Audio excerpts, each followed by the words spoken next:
As always, how we doing, Hagen? I'm doing good. I'm doing good. Happy Masters Sunday to everyone who enjoyed that so far. It was a great weekend to just sit there and watch a lot of golf, and it's a great tournament. Rory obviously big lead early on, 6 stroke lead after 2 days, and then Scotty down by 12 after those 2 days, ended up losing by one. So it was a great tournament. Congrats Rory on the back to back. Yeah. No, definitely. I know for baseball fans, it is baseball season for sure, but it's like at that end of coming to the end of like no college basketball, no one cares about the NBA, Masters is over with. Um, a lot of things are happening right now, but we're really getting into the midst of baseball season where unfortunately injuries start racking up, teams start figuring out if they're going to be a playoff team or not. Who's going to be a buyer and seller at the trade deadline? I know that's far, far away, but reality, it's not. The season's 162 games. We've already played more than 10 games each. So technically, was it 16% of the season's over if the math's done right? I don't know how the math works out. Not maybe not 16%, 6%, whatever it is. I'm terrible at math, but we can jump into the episode as always. Brought to you by Chinook Seedery. Use the code Skipper's View to get 10% off your sunflower seed needs. And always check out Stat Soldier, Dean's new website. There you can create custom graphics for stats and different rankings for MLB. It's a really inquisitive website, and we are going to always promote that since he put so much work into it. So, um, that being said, as you can tell, new background this week, and I am home in New York. We had a very busy week with in-laws visiting Indianapolis, and then I had work here, so that's why we've been a little bit off the beat instead of going twice a week to start the season. So, Hagen, let's talk about the hottest man in baseball right now, and that's got to be Jordan Walker. So, Jordan Walker is currently Yahoo Fantasy ranked eighth overall. He's batting 314 with the one. He's one dotting on the OPS line, a 1.092. Six bombs, 13 RBIs. He's stolen a base, batting 314. We love to see it. This is a guy that a lot of people lost faith in. So, dude, I wish Dean were here because Dean is the biggest Jordan Walker fan there is. But let's hear your talk about his kind of resurgence here in the Cardinals lineup.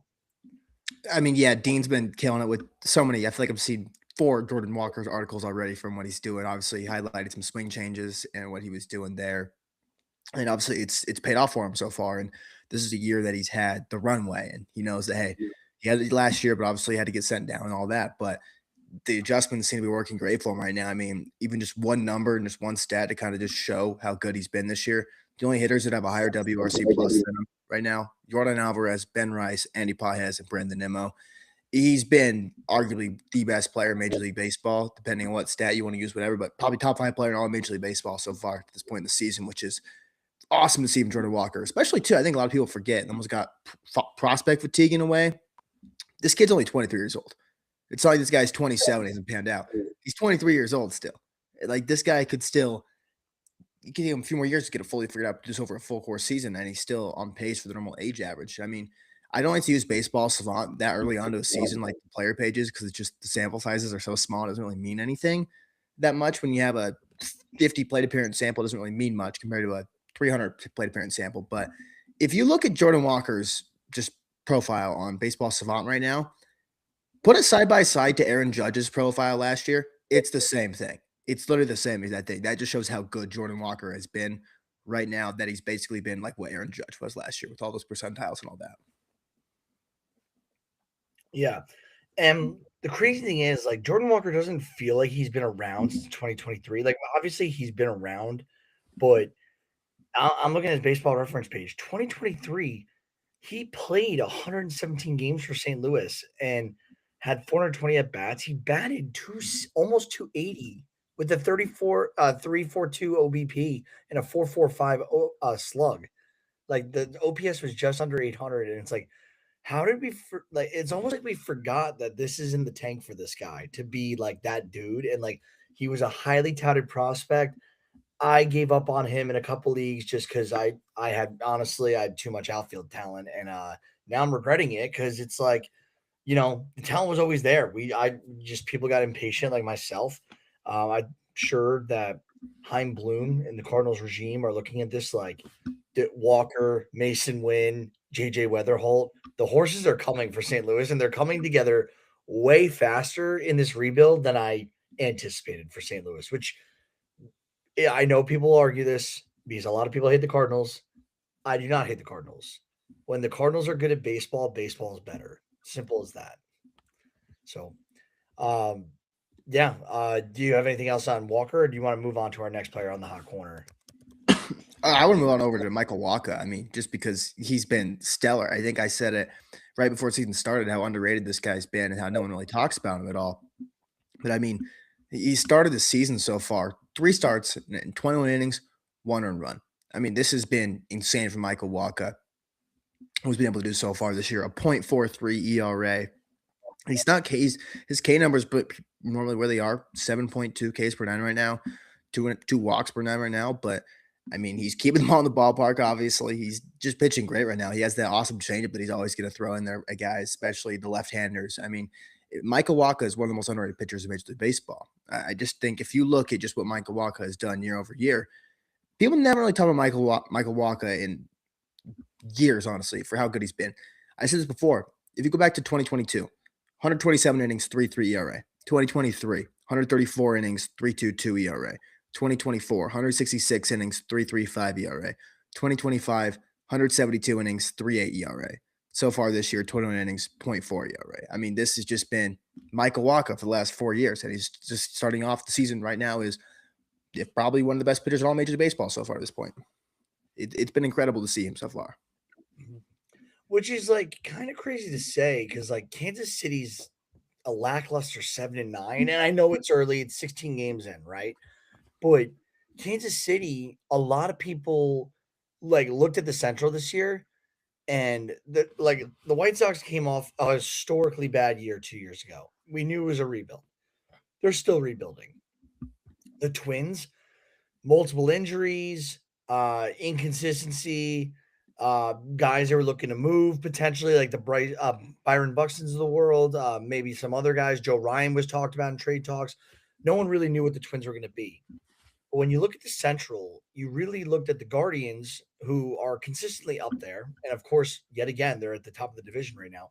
Even with losing Emmanuel Clase, the disgraced closer, for gambling and tipping his pit. Not, I don't even know if tipping his pitch is the right word, but throwing horrific pitches on purpose.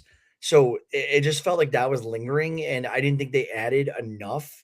Obviously they got talent and they've been solid with producing prospects, but the hitting prospects just have not been as good for Cleveland as advertised and compared to what they've done in the pitching department. So to get to my point, Guardians status was up in the air. Twins was up in the air.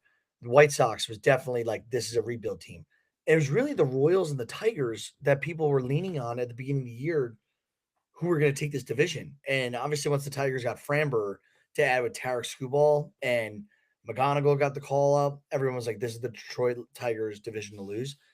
But the Royals, I want to see if this entire rotation, like Reagan's, we don't have to talk about him much because he's back now. He was a little banged up and he's kind of an injury guy. But if Waka, Reagan's, and all these guys for the Royals put it together, this rotation is one of the most grossly underrated rotations in all of Major League Baseball.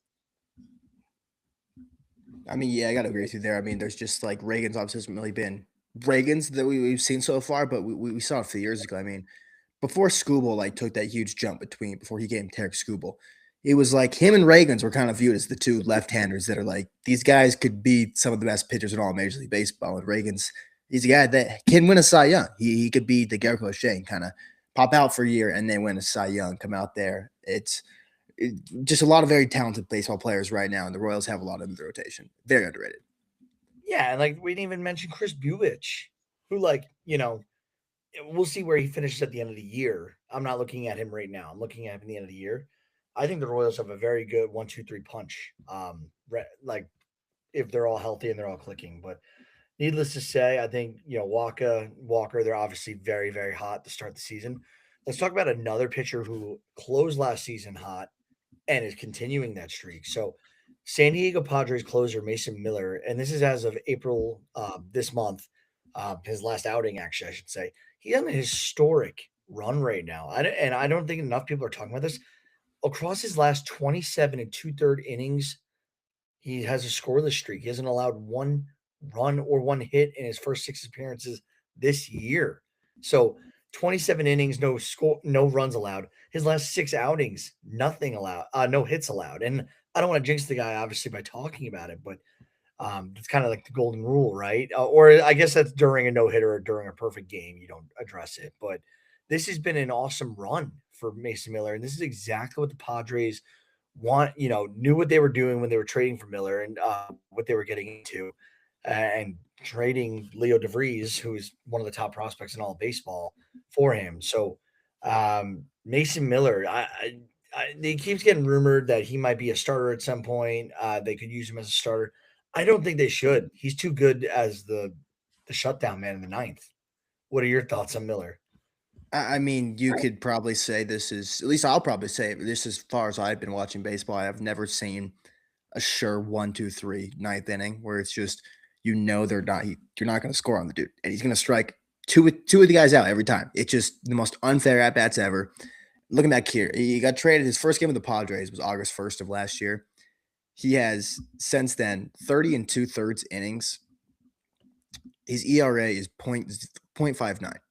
He struck out 60% of batters in that time frame too. His FIP is 0.4, and he's stranded 96 of the runners that he's inherited. He's stranded on base. I mean, this guy has been.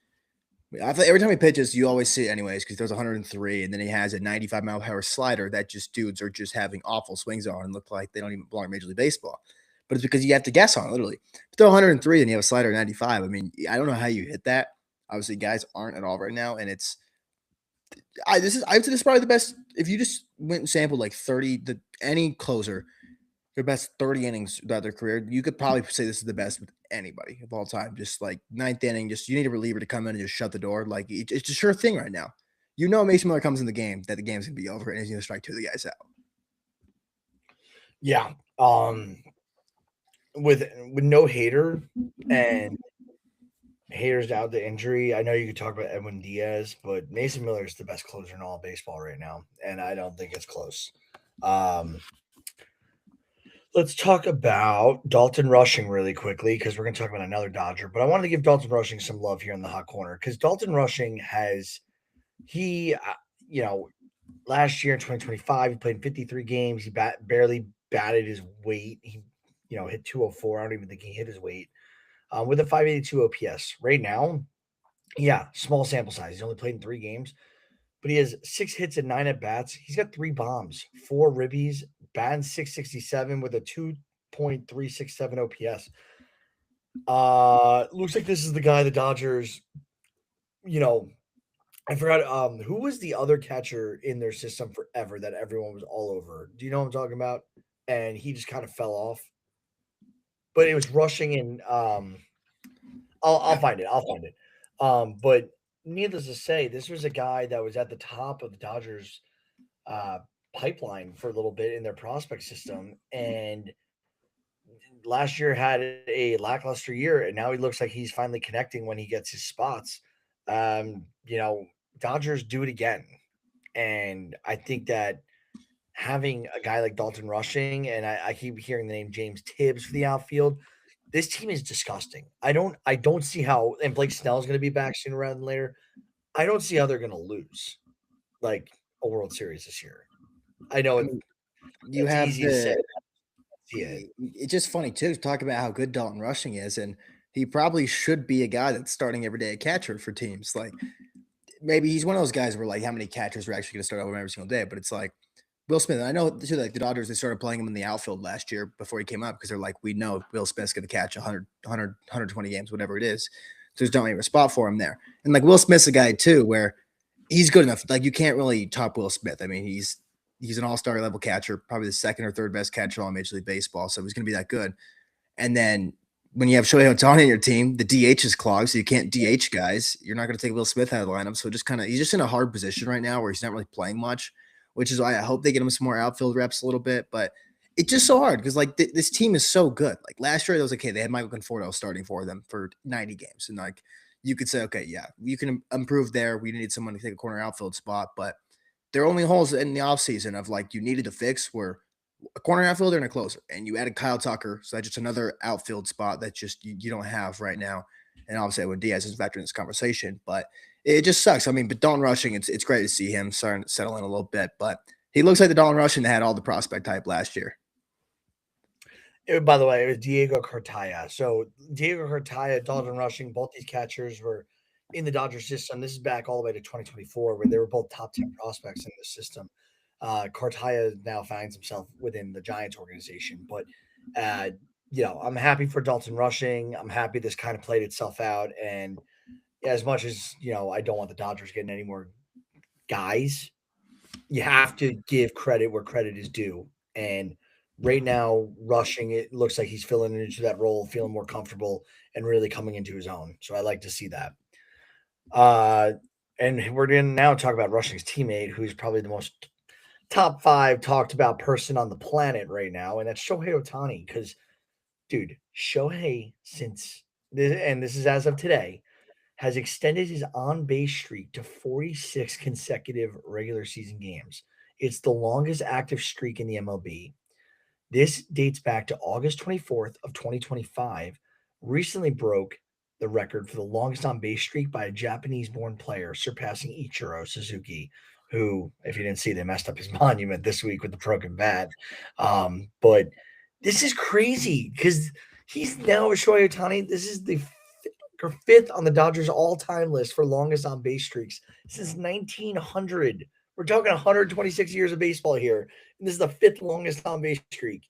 All the great players that have played for the Dodgers organization in the years, Shohei Ohtani is finding himself amongst the greats. Is there anything he can't do?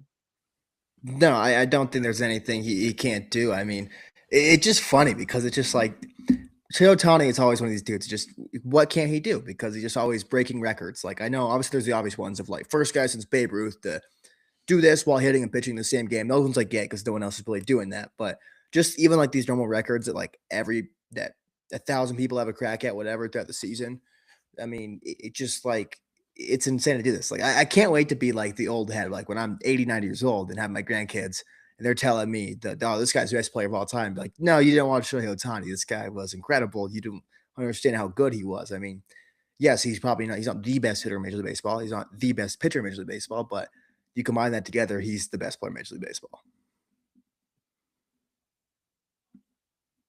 So I'm mute.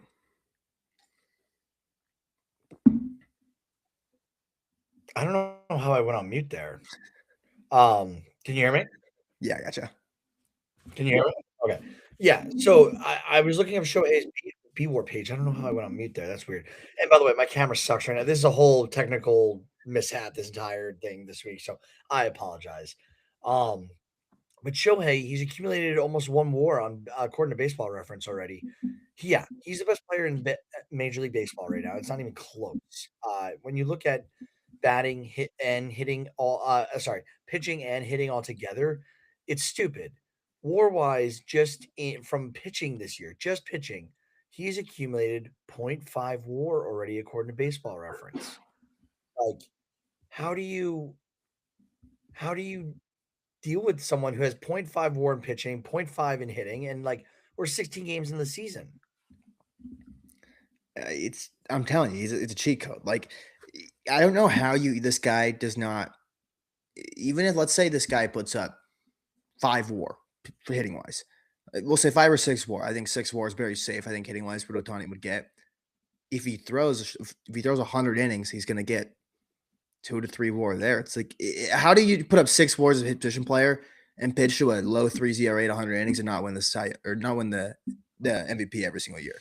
It's a cheat code. He's probably gonna beat Bonds' record of 7 MVPs as long as he just keeps doing the pitching thing for a few years. But we saw the 1 year he didn't do the pitching thing. He goes 50-50. I mean, it's insane. I don't have words to describe Shohei anymore. I might need to start pulling out the dictionary and like just looking for word synonyms of like extraordinary and like using those on the podcast because I'm sick of glazing him because he's so good. But it's like he's that dude. He is that dude. And we get to watch him right now. Like that's the best part of that. Like if you look at the NBA right now, I LeBron's not in his prime anymore. Steph Curry's not in his prime anymore. Kevin Durant's not in his prime anymore. Who's the best player in the NBA? You probably watch more NBA than I do. I mean, you would probably. I watch I'm more of a Jokic guy, but like I Shea Gilgeous-Alexander's up there. and Luka's up there. Jokic is a multi MVP winner. Is he ever even compared to the NBA greats? No, he's not compared to Jordan. He's not compared to LeBron. He's not compared to, Kareem Abdul-Jabbar. And if you look at hockey, yeah, you got like I think Ovechkin's still play skating, hobbling. I don't know what, but like I don't know hockey that well, but like mm, it's not. There's no Wayne Gretzky out there right now. This is our Wayne Gretzky. This is our Michael Jordan. He's here. It's Shohei Ohtani. Like this is the guy. So folks, if you're listening and you don't watch enough Dodgers baseball, if you don't watch enough baseball, shame on you. But if you're not watching enough Dodgers baseball, at least when Shohei's taking the bump, or it's a primetime game for the Dodgers, shame on you again, because right now is the time to check into Shohei. And I will say too, it is awesome too. Obviously, for me, it's a little bit easier than you. Obviously, being on the East Coast, but like West Coast here, like the Dodgers games all start at 10 p.m. here, and it's great because like you got nothing to do. Watch the Mets game first, and then turn on the Dodgers game, and it's just one, you get to watch like Shohei Ohtani every single day. Two, I know Mookie Betts starting out, but you also get to watch Mookie Betts, Freddie Freeman. You get to watch an all-star level dude who can win a Cy Young at any point in their career, pitching on the mound at any given game. I mean, and then if it's one of their depth options, it's a guy who could also make an all-star game and wouldn't surprise anybody. Their bullpen's lights out. Their lineup 1 through 9 is crazy right now. I mean, Andy Pages is arguably the best player in Major League Baseball right now, and he's like their 9 hitter. That dude in the playoffs last year was a free out in the playoffs last year. He's the best player on the Dodgers right now. I mean, this team is so much fun to watch. Yeah, it's unfair, but it's unfair, but at the same time, it's fair. They're doing it by the rules of baseball, so good for them, I guess. Let's move on to our new segment. We debuted on our last episode last Sunday, and we're going to pick it up again today. So this is our divisional roundup. For everyone listening, we are just picking one topic in each division to cover. We're picking what is between the most relevant as well as the most interesting conversation piece. So we're gonna start with the AL East. I'm not gonna talk about how the Yankees suck right now and how they look so good to start the first 10 games, and just like a matter of 5, 6 games, they throw it all away by getting swept by the Rays and just a bunch of hoopla. But let's talk about the Toronto Blue Jays. So I don't know if you caught all this, Hagen, but the Blue Jays on this is Tuesday earlier this week. They had a crazy Tuesday. Alejandro Kirk, he's undergoing surgery on his left thumb. He's going to be out 6 weeks. Starting pitcher Cody Ponce, who got injured last week, turns out he is going to have surgery on his right knee, and he's going to be out for the season, it looks like. And then Addison Barger, he was also placed on the 10-day IL, did not start the season hot, and he was a big bat in that lineup last year with a lot of people, like including, industry folks. I'm not going to name names right now, but some of the people that I like follow mainly in baseball, they were all big on Addison Barger. So this is a big loss. Even though Barger will be back at some point, but it was a left ankle sprain. Not a good start for the Blue Jays this year in terms of injuries and health. Um, is there any one of these injuries in particular you want to chime in on about? I just think it sucks with the rotation wise right now, like having Ponce going down for a while too. I mean, because you don't have the Jose Barrios in there yet. I know he's close to. You don't have the Shane Bieber there yet. Max Scherzer, the guy's 38 years old. Like you can't rely on Max Scherzer to go out there and give you 5 shutout innings, 5 one-run innings every single time you go out there. Obviously, he struggled the other day. He got like 7 runs or something like that. Right. But obviously, he's still trying to. He's 38 years old. He's still trying to get into form. It's going to take him a little bit to get going there. And obviously, they have an offense that can help them a little bit too. Obviously, like you have no Alejandro Kirk for a little bit now, which sucks, and no Barger. But I just think right now, like the division, the American League East, especially for how good it is. Like the Yankees, obviously they're on a bad stretch right now, but they looked like the best team in baseball before that. But this is a division where, like, all the teams are pretty much going to be really good. You can't have a month where you just suck, and especially early on in the year. because in American League especially, you could be looking back. Let's say they struggle for the next month and they just go on this big losing streak, whatever it is. They could be looking back and saying we're 8 games back already, and we're 25 games into the season, and we're 8 games back in the division. And then you're just trying to climb that mountain the entire season. You need to keep it close now, early on in the year. So I just think they need to stay afloat right now. Yeah, and to your point, I'm looking at the standings. That's it, kind of exactly what's going on. Everyone's between 8-7 and 6-9. Boston's winning a few games when they started out so poorly. The Toronto Blue Jays are right there with them, and then the Yankees, Rays, and Orioles are all 8-7. So um, right now, obviously, it's very early, too close, and everyone's too close to each other to make any distinctions. But definitely not great news for Toronto this week especially after Boston, who was highly touted for all the moves they made to the rotation this offseason and Roman Anthony being back. They needed to pounce on Boston, and because they also have New York to deal with too. And Baltimore and Tampa, I don't want to disrespect those teams, but I personally look at them more as they're very good ball clubs. I look at them more as like thorns in team sides and a real contender this year.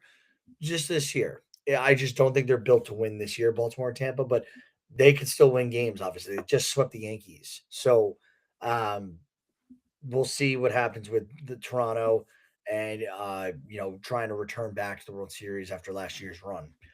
Let's jump to the American League Central. Uh, I picked this one, and do you want to dive in, or do you want me to start in on this? You can go ahead on this one. So the MLB's 46th ranked prospect Noah Schultz, he's set to make his debut. I believe he's on Tuesday the 14th. So he's for the White Sox. He's 6'10". He is a behemoth of a human. He dominated the AAA competition at AAA Charlotte, tossing 19 strikeouts in 14 innings. Had a 1.29 ERA and a 4.43 WHIP so far down in the minors this year. I heard comparisons. He doesn't throw the ball as hard, but MLB.com was talking about Chris Sale. They were talking about Randy Johnson. Like these are big names to be compared to, and it's obviously due to the size. But Hagen, do you have any knowledge on Noah Schultz, or just know he's a touted prospect right now? I'm not too knowledgeable on Schultz that much. I think my more takeaway would just be that like we're seeing the White Sox. I know, yes, they're probably a year or two out from like really starting to get over the hump of this rebuild, but you just look at what Chris Getz has really done these last couple of years with the roster and the talent they've acquired and all the prospects. I mean, they have a lot of guys, and they're actually like 2 years ago when the White Sox, that bad team, that was a team that you look at the lineup and that was like, there's not anyone besides Luis Robert, who was not a good ball player at the time. There was not a single person like in the 26-man roster that you said, I want to go watch this guy play baseball. It was just a bunch of scrubs, to be honest with you. Now you have guys that you're like, I want to see this guy play. You have this prospect that's going to come up now. You're going to see Noel Schultz. Oh, I want to see Noel Schultz start. We can see Munetaka Murakami. I want to go see this guy who has Japanese power and was going to get $300 million when he came over. No, he's a White Sox now. You can see all this. You can see like a Luis Angel Acuna. He's a flash player, any means, but he can do everything right. You have a Colson Montgomery, who's a very fun player.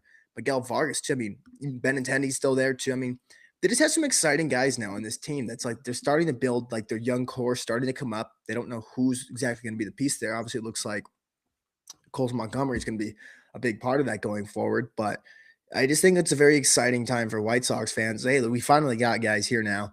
Probably the first time since the COVID year, whenever they had the Tim Anderson, the Abreu, the Robert, like that was probably the last time they had like, hey, we got a roster that we like want to watch this team play every single day. So it's just very cool to see that build. Yeah, I spent 4 years of my life living in Chicago. I definitely pulled for the White Sox more than I did the Cubs. So hoping it all works out for Schultz. Tune in Tuesday night to go check him out, and let's see what is able to do for the White Sox in his debut. Last thing for the American League, let's jump to the American League West. So Houston, the Astros, the big bad Astros, they announced that their ace Hunter Brown is going to be shut down for a couple of weeks. He's diagnosed with a grade 2 shoulder strain, and this happened right before Christian Javier hit the IL for Houston, and he's going to the IL with a shoulder tightness, 15-day IL. So they lose two of their starters in a week. And these are not little names. These is their ace and Christian Javier, who's had plenty of success in the MLB level. So thank God Lance McCullers Jr. looks back a little bit, and Tatsuya Imai looks solid. I don't know how they're going to fill out this rotation though, especially if like these are shoulder injuries. Who knows how long they're going to last? I think the shoulder, yeah, some people argue the shoulder is more devastating to injure than the elbow. What would you say that for that in terms of pitching and pitching injuries? Does it really matter or no? I mean, the shoulder can be pretty bad. It depends also what it's going to be. I think like the elbow, especially now, like I've talked to a lot of people where you just kind of know guys are just eventually their elbows are going to blow out, especially if you're throwing close to 100 miles an hour. Like a guy like Hunter Brown who can really run it up there on the radar gun. You just kind of have to expect at one point. It sucks you don't want it to happen, but you almost have to expect an injury to come. The shoulder's the one that can be a lot scarier too, like, especially if you tear a labrum, whatever that could really screw you over, and it could just be the start of something going downhill. I think guys would rather say they want to hurt their elbows than their shoulders. Yeah, and I'm looking at the 40-man depth chart on MLB.com for Houston right now. Hunter Brown, IL 15. Christian Javier, IL 15. Brandon Walter, IL 60. Ronel Blanco, IL 60. Hayden Wesneski, IL 60. Josh Hader, IL 15. Right now, there are 3 starters that are not injured: McCullers Jr., Imai, and Mike Burrows. And I think they gotta make a move sooner rather than later. Losing Framber to Detroit, like I know they weren't planning on getting him, but like I thought they needed depth, just go and sign, and they didn't really add too much depth. I mean, even too, if you want to take like even just add it on, like Cody Bolton, who I know has been more of an opener, if you want to say more of a multi-inning opener, not a full starter. But he today got pulled from the start after the first inning, and for back tightness, I believe. So like another guy that could be going down for him, which it's very hard to see. It's hard to like be this good of a baseball team because the Astros, I think they're a team that could still possibly win the World Series. I think they're still good enough to do that. But right now, you're just fighting an uphill battle now with all these pitching injuries early because it's not like these guys are going to come back and be themselves right away, too. You have to give them some more time to go to the rehab starts and get back in the flow of things. So it just sucks to see a lot of injuries for them very early. Yeah. Um, this I'm kind of I know it's early, and I'm gonna keep saying that it's early just to like kind of I don't want to backtrack my statements, but I want to clarify. Like, I'm no team should be waving the white flag at this point. But Houston needs with that offense, they need to be aggressive, trying to figure out this starting pitching problem because pitching is gets it done in the playoffs, not hitting. So if they have aspirations to kind of go at it with this core one more time with, Altuve, Jordan, I think they need to kind of get on the trail of finding some rotational help sooner rather than later. Let's jump to the National League, and we'll start with the East as always. So Hagen, let's hear from you in the National League. Yeah, so I don't think the Mets are even worth talking about right now. I don't want to talk about that baseball team. So I want to talk about Sandy Alcantara because he has been phenomenal so far. I think if there is, I know you don't give a saying award after 4 or 3 starts, but there was one, Sandy Alcantara would get my vote right now in the National League. The last time we saw Sandy look this good was 2022 when he was pitching and he pitched 220 innings that year in 32 starts, won the Cy Young unanimously. And then that was right before he got Tommy John surgery. Last year we saw it coming back. He struggled a little bit. The second half was a lot promising. The first half was very rough for him, like a 6 ERA. Now he looks fully back, and he looks like this Sandy who won the Cy Young in 3 starts this year. Obviously, like the guy's average, if you get like 6 innings from your starting pitcher nowadays, that's like great. Yeah, great. In 3 starts this year, he has thrown 24 and a third innings. He's thrown 7, 8 and a third, and 9. He already threw a complete game shutout with less than 100 pitches, second start of the year. Like that's the most Sandy thing ever. He can strike guys out if he needs to, but he's going to get a ton of ground balls. He puts the ball in play, pitches to contact with these guys. I mean, Sandy is looking like the Cy Young Sandy, and I think he's someone to watch this year who's going to be high up there in the Cy Young voting.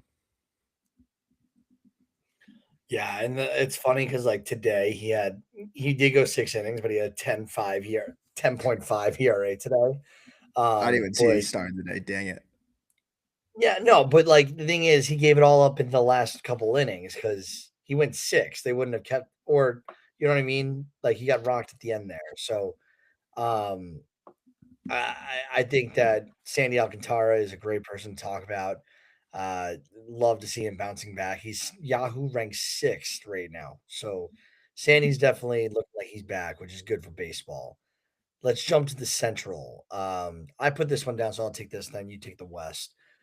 Cade Horton, young pitcher for the Cubs.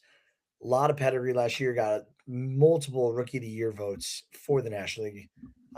And he's now out for the year with a UCL injury. Look, I don't think he got the surgery yet, but he was getting scheduled for UCL surgery.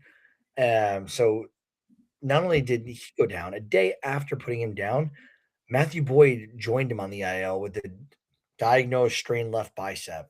So this sucks because they also still have Justin Steele on the IL. They're similar to Houston right now. They got an awesome lineup, and the arms, they didn't address the arms and the rotations the way that we talked about all off season that they needed to.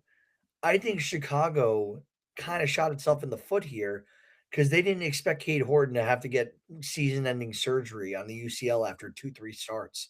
They didn't expect Matthew Boyd, who was an all-star last year, to hit the IL early. And on top of that, Justin Steele, they thought, oh, we have Boyd, we have Cade Horton. We just traded for Edward Cabrera. We're going to be fine to let you like kind of coast in your injury and not rush you back because our offense could put up runs and win games.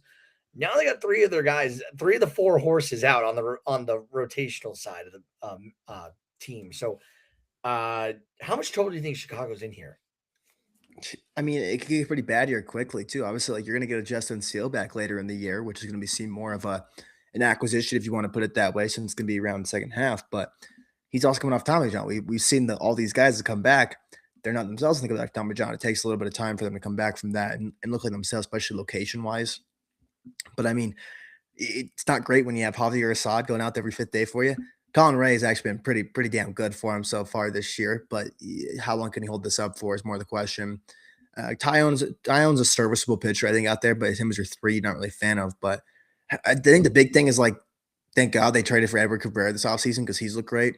And if they didn't have him, I would full panic on the Cubs right now. But it's also too before last year, Edward Cabrera was the guy who was never put it all together. We've seen one season him pitching over, I believe, 100 innings. Like so, he's had injury issues in the past for him too. So I mean, he could be another guy that's you're always watching to go on injured list here. So I think a guy that's going to factor in big time for him this year is probably be right-handed pitching prospect Jackson Wiggins.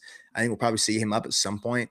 I think they just didn't want to rush him, and that's why they went Assad already. Obviously, he's already in the 40 man. You don't have to add him on there or DF anybody. But I think they just want to make sure Jackson Wiggins is ready and not rush him in the sense of like for the Mets example last year when they rushed like a Jonah Tong up when he wasn't ready. So I think you just, hey, let's get this guy, make sure he's fully ready before we bring him up. Yeah, yeah, absolutely. The Edward Cabrera signing was massive for them, I should say trade. Let's talk about the last thing, the National League West. I see that we're already at 38 minutes. So talk about the Padres, and then let's jump to the MLB news and try and knock that out. Yeah, I want to talk about the Padres, just how awesome the last few games are. I know they were against the Rockies, but before the series, the Rockies were a 500 baseball team. I don't remember last time I was able to say that by any means. I don't know if they were even above 500 at any point last year. I would assume not. So that was awesome for them, first off. And the Padres, too. Walk-off grand slam one night against the Padres, I believe Friday night. Don Orsillo, great call. Anytime it's a grand slam, the Slam Diego call, phenomenal. And then the Gavin Sheets, when you have the fans chanting "Holy Sheets" while he's at bat, and he hits a walk-off 3-run home run, and the Holy Sheets call with the walk-off Don Orsillo, killed it. I think he's the best announcer in baseball right now.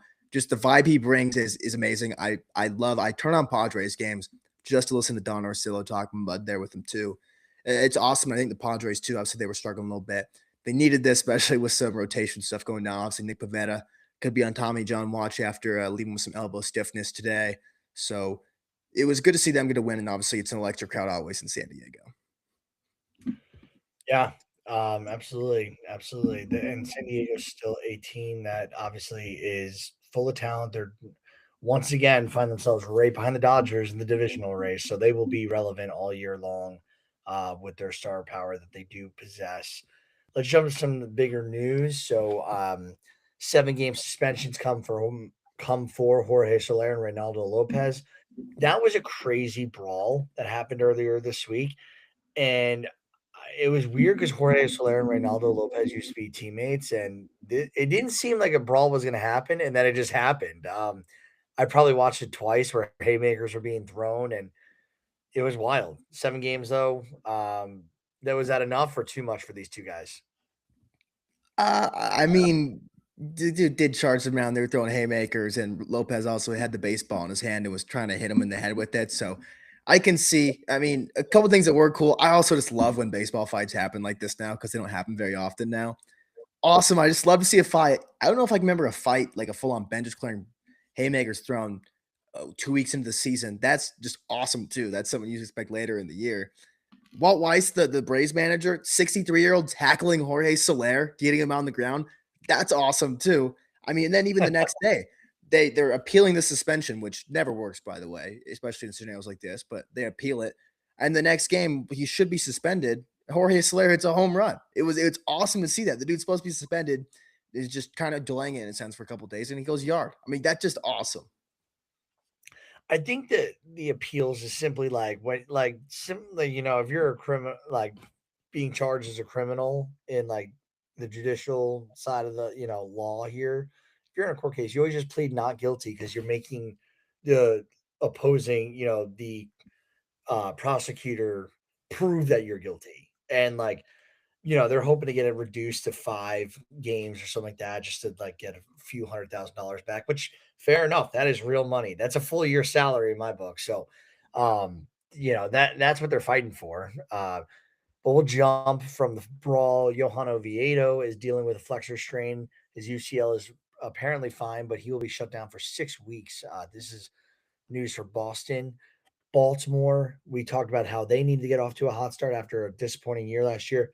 Zach Eflin, 1 start, and he's getting Tommy John. That sucks. The Yankees activate Luis Heel, which, I don't know where I'm at with Luis Heel right now. Like, he was really impressive 2 years ago. And then obviously he's been dealing with injuries and what have you. So we'll see. Some scarier injuries. That Parker Meadows Riley Green collision for the Detroit Tigers outfield.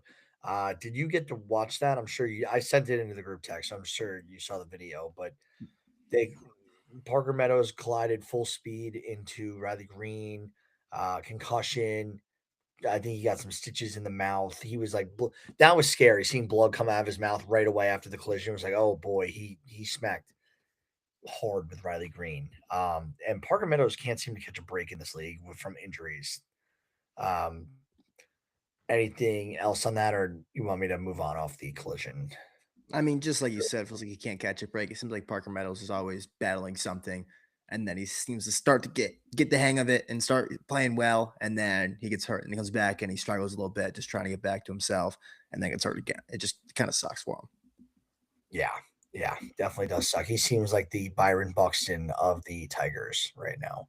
The White Sox, they optioned Shane Smith in a shocking move. He was bad to start off this year, but he had a great 2025. And it was like, damn, I really thought Shane Smith was going to be one of the focal pieces for the White Sox this year. And it's like, oh, that did not work out. So hopefully he gets right, gets back to the Major League Ball Club as soon as possible.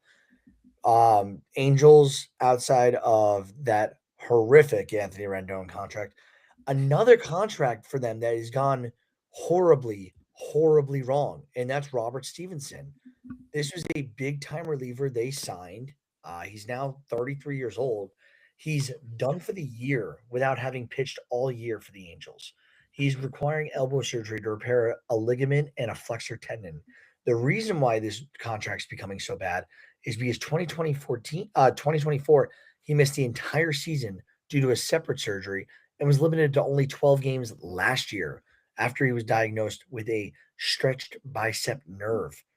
33-year-old relievers with this much injury, I don't know how much longer he's going to be in the MLB, even with that massive contract that he got as a reliever. And I'm glad you mentioned the contract there too, because that's where I wanted to go with this for a second was that it just seems like the Angels can't catch a break. Like I think a lot of people think with the Angels that it's like they think of them as a middle market team, all this. Like this team's pretty much in the top 10 of payroll in the back end of the top 10 almost every single year, payroll wise. they just have awful contracts they sign people to. I mean, people forget they gave Pujols the contract. Obviously, didn't end on the well.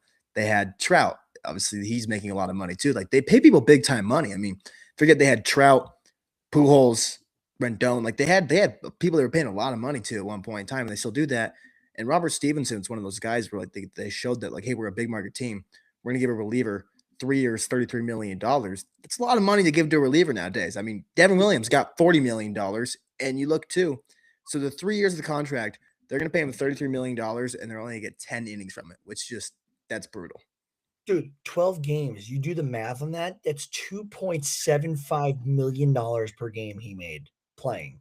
And that, I don't know if he had to forfeit any money for not playing enough or what. I don't know how it all works. He should be able to keep all that money. All all I know is $3 million a game, and you played 12 games, 10 innings. That's absurd. We talked about Christian Javier already. Let's jump to the A's. Brent Rooker, he hit the IL with a strained oblique. They called up Zach Galoff. Excited to see him back because he has also similar to Parker Meadows, super young, talented guy. A lot of injury bug stuff the last couple of seasons. So, want to see Zach Galoff get in stride. Milwaukee, they sent their left-handed reliever Jared Koenig to the IL with a strained UCL in his elbow. Don't like to see that. And then finally, last thing in news and notes, Davey Lopez, a former Dodger, four-time All-Star, he passed away this week. He was one of the most proficient base stealers of his generation. He died at the age of 80. Um, best wishes out to the family through a tough time, and hate to lose a baseball legend. Couple last takes. So, do you want to walk us through the first two, and I'll pull up the City Connect jerseys after the first two stats. Yeah, the first one, honestly, a really cool one, and I think it couldn't have happened to a better player. Jose Ramirez, he played his 1620th game with the Cleveland Guardians. Now he's the franchise leader in games played with them, breaking a tie he had with Terry Turner before that, who's held the mark since 1918, by the way, which is cool to see Jose Ramirez do because he's probably the best player in franchise history. If he's a guy who's, I think this sounds so good for him too, especially because this is a guy that is he could have gone and gotten the $340 million from the Dodgers, the Mets, the Yankees. Those teams all would have given that to him. He's taken multiple team-friendly deals and extensions. He just signed one recently last year too. I mean, he continues to do this because he wants to be in Cleveland and he wants to win in Cleveland. And this team that just not very they don't have the economic payroll and all stuff like this to pay guys all this much money. He takes reduce and pay to say, hey, I want do what you want. I get more than enough money. I want to be here. I want to be with this team. I want to win with this team.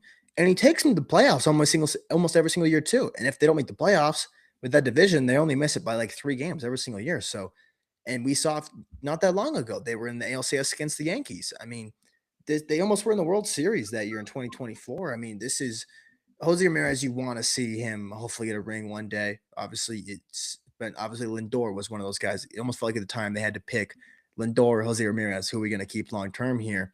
And obviously they kept Jose Ramirez, and I think that was probably the right choice for them and the team because obviously he seems like he really wants to be there. Yeah, yeah, absolutely. Anything breaking a 100-year record's awesome. For Jose Ramirez, and then as for Kenley Jensen, it's kind of crazy the amount of saves this guy's racked up in his career, and now he's third all time, which is insane to think. Because Kenley Jensen, I don't know. I don't feel like he's ever been looked at as the best closer in the game while he's been here, but he just cumulatively added up all these saves. It's been an insane run for Jensen. Let's show and talk about the 8 new City Connect jerseys that we got uh, throughout the league. Where is the share button? Give me 1 second. Let me know when you can see my screen. Can you see it? Yeah, I got it now. Perfect. So we got 8 new jerseys. Let's just go in order. Let's just say yay, nay if we like them. Atlanta, do we like this jersey? Yay, they beating them tonight, and it led to a 5-0 lead after last I saw. I like the color scheme as well. I'm in on these. Baltimore, I think these are sick. Yeah, I think these are awesome to be more. They kind of look like the Long Island Ducks, the colors, like the orange, the green, but I don't care. I love this uniform. I think it's fitting too Reds, that they had, I think it's fitting too that they had Adley Rutschman debut them because it needs to be more of a player for the Orioles this year than what he's been the last 2 years. dude, look at those forearms on him right now.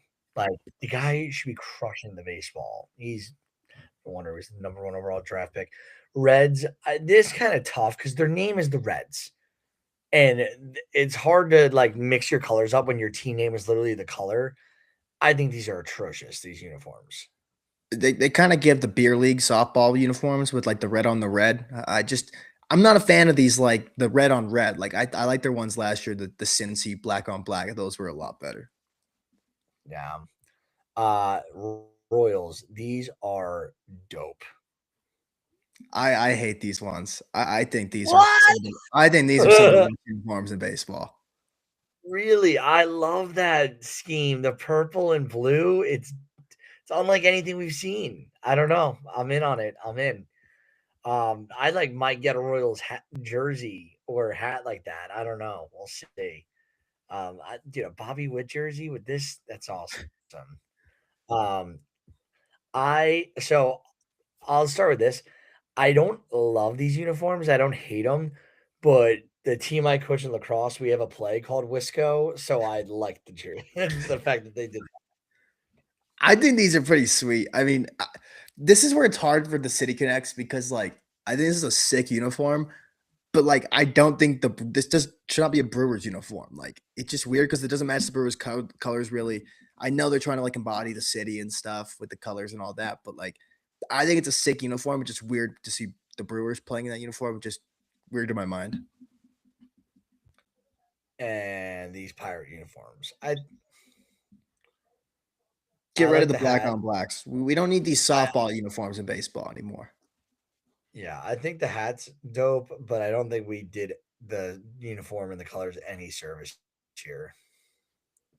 No, And then those are finally, the weird, man. last these Padre ones, they're much better. Oh, we have two more. So the Padre ones, I like these a lot. They look a lot like Houston Astros, but they kind of look back more like the 90s, like in 80s Tony Gwynn era colors for the Padres, and better than that like poop brown and mustard yellow uniforms they have. Like that's so brutal going with brown and yellow as like your primary colors as a team, but I get it. Like you're named after the priest, the fathers. So, I um, mean, these are you some of know, the best City Connects we have now in all of baseball. I mean, I think the Padres, every City Connect they had, I think this might be their third now. I think they've killed it with all three of them. And I thought the same thing as you first. When I saw this colorway, I did think that this reminds me of Tony Gwynn. yeah. And then finally, these Texas Ranger jerseys. I love how that they say Tejas. I love the simplicity of the T. It looks a little bit too much like I know it is a pro baseball team, but it looks too much like Tennessee Volunteers, that T, and I don't like that. But I think the scheme they could have done better, but the fact that they just say Tejas is awesome. I love these ones. I think if anything, they were a little simplistic, which is kind of weird for a City Connect uniform. Normally, we're seeing a little crazy stuff on here. Let's hope this year they do not misprint and make the hat like they did last year. They had the Tatas hat. Let's hope that doesn't happen. Absolutely. I feel like the Reds could have done better with you know what I mean? Like these look more like Cincy if they just put like Cincy or like something on there. But we got a bunch of new City Connect jerseys, so we're gonna be seeing these throughout the league. Excited to see them. And the last thing of the episode, Hagen, The talk us Mets, through. we got some the most exciting Mets news we've had in the last week. The Mets are calling up Tommy Pham to make a splash for this offense that drastically needs it because this offense is horrible right now. I mean, this it'll probably the corresponding move has not been made yet, but I would assume it's Ronnie Mauricio getting sent back down. But obviously, he's going to be up here for a little bit. Juan Soto's still out for a couple more weeks, hasn't started running yet, so it's going to see if they can bring a spark. I know, obviously, they signed him a little bit later, right before the season started. Yeah, I was looking today. He's only played 4 minor league games so far, 14 at bats, and it was all in single A. So they're just throwing him right there into the fire. And I think Tommy Pham's a veteran at this point, and I think he's one of those guys too that can go out there and put his 700 OPS out until he's 40, 38 years old. So I guess it's time to see if he can prove that. Absolutely. Well, that's it for me. Do you have anything else? Or are you all good? I'm all good. Awesome. Well, hey, thank you all for listening again. Another episode of Skipper's View podcast. We are creeping up on 250 episodes that we've done. So keep on listening. We are definitely moving to multiple episodes a week as we move forward. We've just been incredibly busy, and we know that's no excuse, but it's a fact of life that it's been going on for us and our schedules. But thank you for listening. Follow us on social media at Hagen Snell, at Skips View Brett, at Dean Siriaco, or at the Skipper's View on Twitter or X, whatever you want to call it. That was cringeworthy, actually making me X with my fingers just there. Give us 5 stars if you think we believe it. We will have more articles posted this week.